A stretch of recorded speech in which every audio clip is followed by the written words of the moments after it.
Good evening everyone. देखिए, आप देख रहे हैं कि हमने यहाँ पे अधिगम लिख रखा है, जिसको इंग्लिश में बोलते हैं लर्निंग। ठीक है, तो ये होता क्या है, इसके बारे में हम आपको टोटली डिटेल देंगे। इसके रिलेटेड जो भी चीज़ें नॉलेज होगा हम आप तक शेयर करेंगे। ठीक है, अधिगम जो होता है वो क्या होता है, इससे क्वेश्चन आते हैं वो आपके सीटेट में। ठीक है, चाहे सब्जेक्ट कोई भी हो, अधिगम से रिलेटेड क्वेश्चन आते हैं।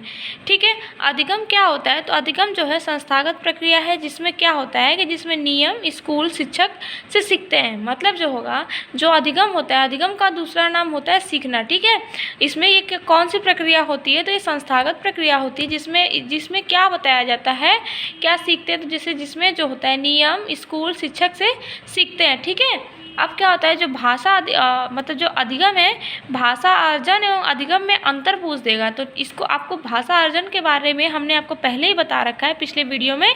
ठीक है, लेकिन भाषा जो अधिगम होता है, इसके बारे में, अधिगम के बारे में हमने नहीं बताया था, तो वो हम आज बता रहे हैं कि भाषा अर्जन जो होता है, भाषा अर्जन और अधिगम, इन दोनों में अंतर क्या होता है। ठीक है, भाषा जो अर्जन होता है और अधिगम में अंतर क्या होता है, तो यहाँ हम लिखे हैं क्या, एक तरफ देखिए हमने भाषा अर्जन लिखा है और दूसरी तरफ क्या लिखा है, तो भाषा अधिगम। ठीक है, अब क्या है, जो अर्जन एक अचेतन प्रक्रिया है। ठीक है, अर्जन मीन्स क्या होता है, पहले तो ये जान लीजिए, अर्जन जो होता है ना, किसी और के मतलब सामने वाला कोई है, उसके द्वारा हम किसी चीज़ को अर्जित कर रहे हैं।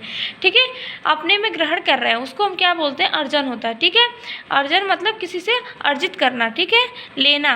ठीक, तो अर्जन क्या होता है, एक अचेतन प्रक्रिया। ठीक है, लेकिन अगर वहीं अधिगम की बात किया जाए तो अधिगम जो है वो एक चेतन प्रक्रिया है। ठीक है, अब याद रखिए, जो है एक याद करिए, क्या भाषा क्या है, भाषा अर्जन जो है वो क्या है, तो अर्जन क्या है, एक अचेतन है, तो उसी का अपोजिट जो हो जाएगा, अधिगम की बात किया जाए तो वो हो जाएगा चेतन प्रक्रिया हो जाएगी। ठीक है, अब अर्जन क्या है, अर्जन प्राकृतिक रूप से होता है। ठीक है, जो भाषा अर्जन होती है वो प्राकृतिक रूप से होती है। ठीक है, कोई भी जैसे भाषा अर्जन जो है वो प्राकृतिक रूप से होगी, लेकिन जो अधिगम होगा ना वो नियमबद्ध रूप से होता है। ठीक है, नियमबद्ध रूप से होता है, कौन सा, तो अधिगम। ठीक है, अर्जन क्या होता है, जैसे कुछ भी चीज़ हम अर्जित कर रहे हैं तो उसको प्राकृतिक रूप से करेंगे ना, लेकिन जो अधिगम होता है, अधिगम में हमें कोई सामने से कोई भी है, चाहे टीचर हो जाएगा, चाहे हमारे पेरेंट्स हो गए, कोई ना कोई वो चीज़ हमें सिखाएगा, तब हम उस चीज़ को सीखेंगे, तो वो भी नियम से बताएगा ना कि ऐसे नहीं, ऐसे ऐसे करना है। ठीक है, लेकिन जो अर्जन है उसको किसी भी प्रकार से हम अर्जित कर लेंगे। ठीक है, तो ये हो जाएगा दोनों का डिफरेंट।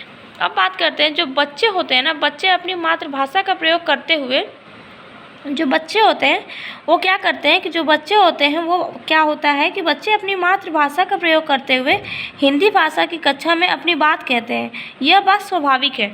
देखिए, मातृभाषा वो होती है जो घर पे हमारी जो बोलचाल की भाषा होती है ना, उसी को मातृभाषा बोलते हैं। ठीक है, तो बच्चा जो होता है क्या करता है, देखिए पहली बात तो सीटेट में कुछ भी करना है तो हमें बच्चे के अकॉर्डिंग करना है।